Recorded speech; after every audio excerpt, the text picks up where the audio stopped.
¿Por qué la oración es tan difícil? ¿Por qué no tenemos respuestas a la oración? Muchos creyentes hacen estas preguntas, pero realmente la oración es algo muy fácil, muy cómodo. Dios nos da respuestas cada día a la oración. Por eso a través de este mensaje me gustaría compartir para que pudiéramos estar experimentando cada día esa bendición tan grande que es la oración. En primer lugar, ¿qué es la oración? Dios, que es espíritu, nos creó seres espirituales para estar con Él, para poder disfrutar cada día de la paz, del amor, de la bendición, estando concentrados en Él, siendo gobernados por Él. El hombre en ese estado gozaba de la verdadera satisfacción. Y la oración es realmente eso, relacionarnos con Dios. Es algo precioso, es el momento más feliz donde puedo recibir la paz, la fuerza, la sanidad. Esa oración tiene varias partes. La primera es adoración. Es un tiempo para adorar a Dios. También es un tiempo donde puedo arrepentirme de las cosas incorrectas que he estado experimentando. También está la parte del agradecimiento, un tiempo para dar gracias por tantas cosas que Dios nos regala cada día. La cuarta parte es la petición por los demás, la intercesión. No hay distancias para Dios. La quinta parte es la petición personal, los ruegos, las peticiones, donde tengo que estar orando también por mi vida. Pero ¿cómo puedo orar? Es muy importante, en primer lugar, para poder orar, que sea hijo de Dios. Tengo que tener esa identidad de hijo de Dios. En Juan 1:12 dice: mas a todos los que le recibieron, a los que creen en su nombre, les dio la potestad de ser hechos hijos de Dios. Cuando por gracia de Dios ponemos nuestra fe en Jesús como el Cristo, en ese momento nos convertimos en hijos de Dios, tenemos la salvación. Y ya como hijo, ya puedo estar orando ¿a quién? Al Padre. Vemos en Mateo 6 cómo el Señor, a través de la oración modelo, que es el Padre Nuestro, enseña a los discípulos que tenemos que orar dirigiéndonos al Padre. Como hijos oramos al Padre. Y siempre en el nombre de Jesucristo, como dice en Juan 14:14 el mismo Señor: si algo pidiereis en mi nombre, yo lo haré. Por eso el único mediador entre Dios y los hombres es Jesucristo. Y oramos a través del nombre de Jesucristo. Pero ¿qué es lo que tenemos que pedir? Siempre, como nos enseña la oración del Padre Nuestro, que venga su reino. Es decir, que se haga su voluntad como en los cielos, también en la tierra. Y esto es una ciencia espiritual. Cuando un hijo de Dios ora al Padre en el nombre de Jesucristo para que su reino se establezca, Dios ciertamente le da respuesta.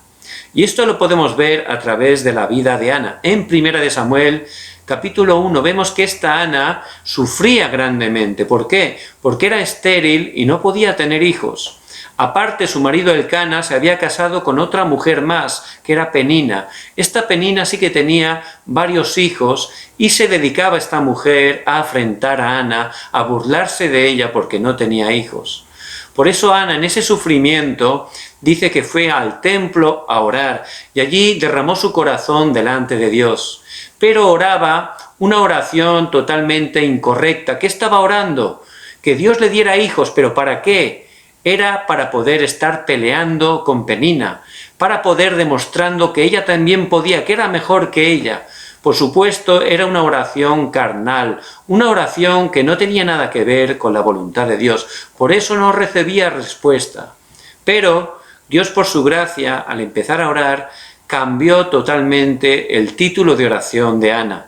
Ana pudo entender, al postrarse delante de Dios, que realmente lo que Dios anhelaba era poder dar respuesta a su pueblo Israel, porque su pueblo Israel en ese momento había caído grandemente en idolatría. ¿Por qué?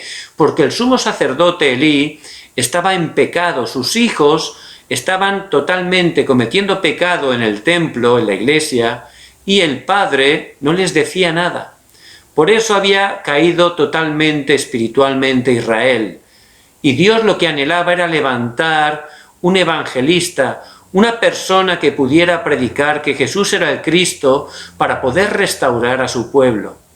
Por eso Ana lo entendió y empezó a orar, no un hijo para pelear con Penina, sino empezó a orar para que Dios le diera un hijo y lo pudiera dedicar al servicio de Dios, un nazareo, una persona que diera su vida totalmente para servir a Dios, una persona que pudiera predicar que Jesús era el Cristo, que pudiera restaurar el Evangelio, que es lo único que puede estar restaurando las vidas, las familias y las naciones.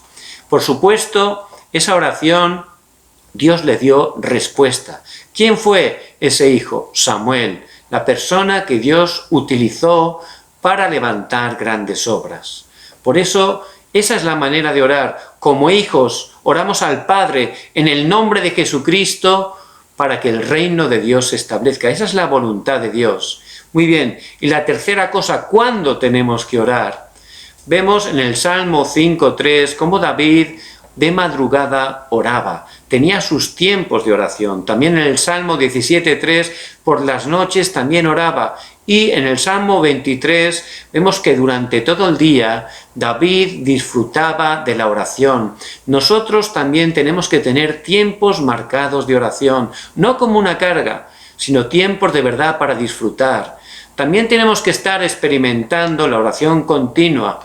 Vemos en Efesios 6.18 cómo continuamente Pablo oraba y Dios le daba respuestas.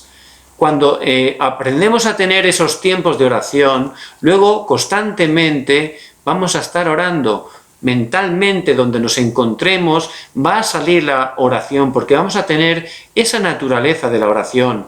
Luego también podemos hacer oración concentrada. Cuando viene un problema concreto, concentradamente podemos estar orando por ello. Les bendigo en el nombre de Jesucristo, que a través de este mensaje podamos estar restaurando la verdadera oración. La oración es el poder para transformar el mundo. Es la manera para poder estar verdaderamente satisfechos. Les bendigo en el nombre de Jesucristo.